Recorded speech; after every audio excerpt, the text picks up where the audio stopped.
In J.J. Goode's Single-Handed Cooking, the sentence that stood out the most in relation to my topic of self-care as a collegiate student athlete was, "I can even find fault with the faultless because what I'm truly after is unreachable. 2 normal arms." True perfection is unattainable, yet every day is lived with the attempt to achieve this.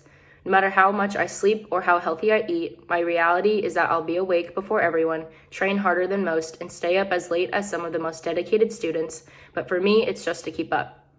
With so much going on, it's so easy to feel that nothing is good enough, and the only solution is to keep pushing harder.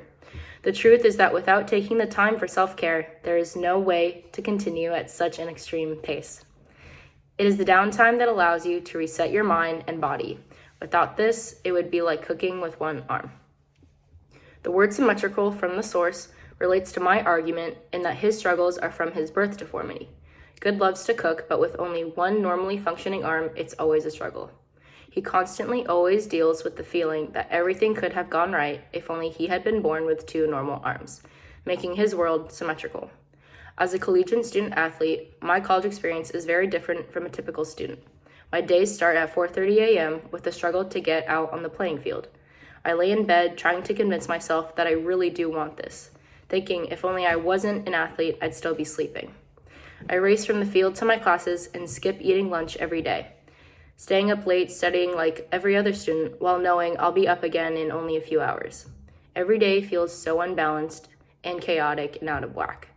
I sometimes can't help but question if I chose a path the same as others, how balanced and symmetrical things could be for me. Self-care as a collegiate student athlete is vital and is something that needs to be addressed and shared by students going through it. No one talks about the toll sports can take on your mind and body, going through the same routine every day. College athletes don't talk about how you will question yourself, your skills, your knowledge of the game, and times where you just want to quit. There will be countless nights where you're crying by yourself or to whomever is on the phone with you about how stressful and tiring this all can be. These tearful moments will even happen throughout the day, even if you don't want it to, it just will. This overwhelming feeling takes over, and at some point, you crack under pressure. It gets even more difficult when you can't lash out at practice and cry, because that shows weakness to your coaches, and they don't want to see that. That's okay though, because later you can cry, and that's the main way to get through it. It's so important to let the frustration out, try to move on, and unfortunately, do it all again the next day.